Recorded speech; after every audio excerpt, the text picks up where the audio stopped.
এখন অনেক ভালো লাগছে আস্তে আস্তে যে এই জায়গা যে আমরা যতক্ষণ ক্লিন করে আসছি আমরা দেখতেই পারতেছি যে কত ক্লিন হয়েছে। এটাই দেখতে একটু ভালো লাগছে যে আমরা এই ছোট কাজ করতে কত একটা ডিফারেন্স বানায়। আমরা যে এতই বেশি করতে পারতেছি না, যেহেতু 1 ঘন্টায় আমরা যেখানে করতে পারতেছি এটাই আমাদের জন্য খুশি যে আমাদের এই ইনিশিয়েটিভ যে নিয়ে আসছি যে আমরা একটু হইলেই আমরা এটাই করব।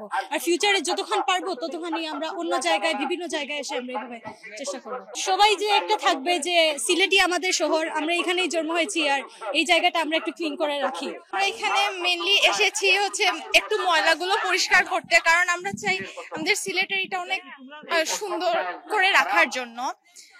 আর আমাদের খুব ভালো লাগছে এখানে কাজ করতে পেরে। আমি আনন্দ নিকেতনের ক্লাস 8-এর একজন শিক্ষার্থী। আমাদের বড়রা সিনিয়ররা এটা প্ল্যান করেছেন, কারণ প্রতি বছরই আমরা চেষ্টা করি এই জায়গাটা সুন্দর করে একটু রাখার জন্য। সেইভাবেই এই বছরও আমরা করেছি।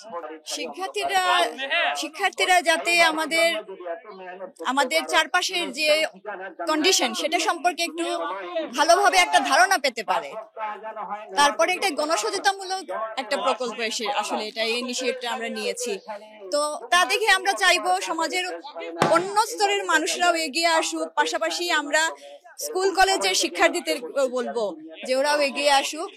সবাই সচেতন না হলে আসলে আমাদের সমাজকে টিকিয়ে রাখাটা কষ্ট হয়ে যাবে।